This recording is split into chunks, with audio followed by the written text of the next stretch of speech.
Hello, dear students. Today we are going to start the third and the last stanza of the poem Ode to Autumn. So let us begin explaining this stanza.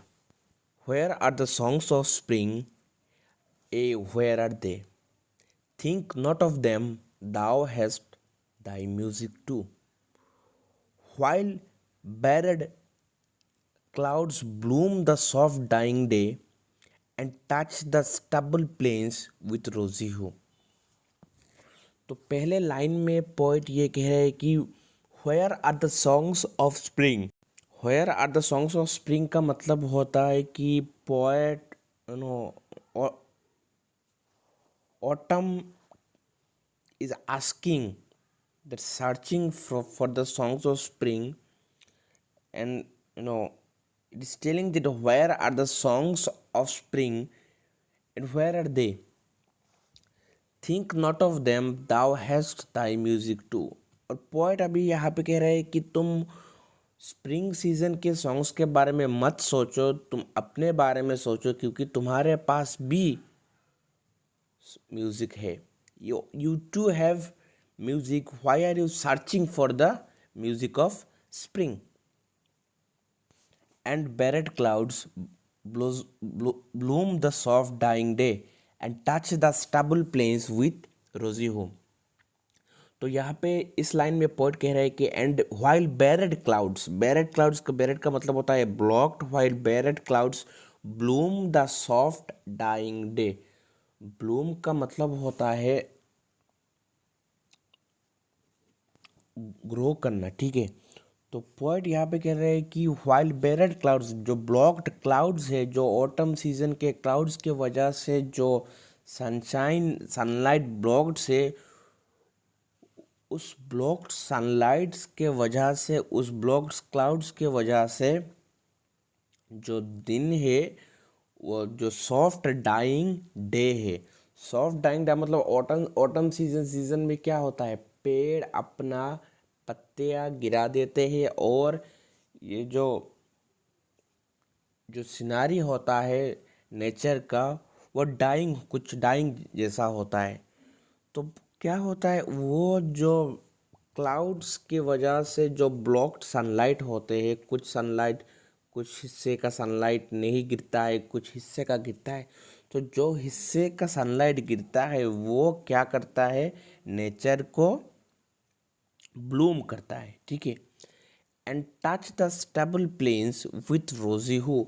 और क्या होता है, वो sunlight and touch the stable plain का मतलब होता है कि फसल काटने के बाद जो हिस्सा ज़मीन पे रहता है उसको स्टेबल प्लेन्स बोलते हैं. So and touch the stable plains with rosy hue. तो जो सनलाइट होता है वो सनलाइट क्या करता है, ज़मीन पे स्टेबल प्लेन्स के ऊपर गिरता है and making this plains a colourful one. Okay, the colour of rose, the colour of shining rose. Okay, so इस लाइन में पोएट यहाँ पे कह रहे हैं कि जो ब्लॉक्ड क्लाउड्स के वजह से जो सनलाइट स्केटर होके गिरती है, तो स्केटर होके गिरने के बाद क्या होता है, ज़मीन पे जो फसल काटी हुई ज़मीन है उस पर जाके गिरता है और उस पर जाके गिरने के कारण क्या होता है, जो ज़मीन का जो कलर है वो कुछ रोज़ की कलर की तरह, शाइनिंग रोज़ की कलर की तरह बन जाता है, ठीक है. देन ए विलफुल चोर द स्मॉल नेट्स मोन among the river shallows blown aloft or sinking as the light wind leaves or dies. So इस लाइन में पोएट कह रहा है कि then in a wailful joy. वेलफुल का मतलब होता है sorrowful. ओके, तो तब क्या होता है, कोई मतलब इंसेक्ट, नट्स एक तरह का इंसेक्ट होता है, और पोएट ये कह रहा है कि कोई इंसेक्ट सोरोफुल आवाज़ में, ओके, मतलब रो रहा है, making sound and it's sound is like a sorrowful voice.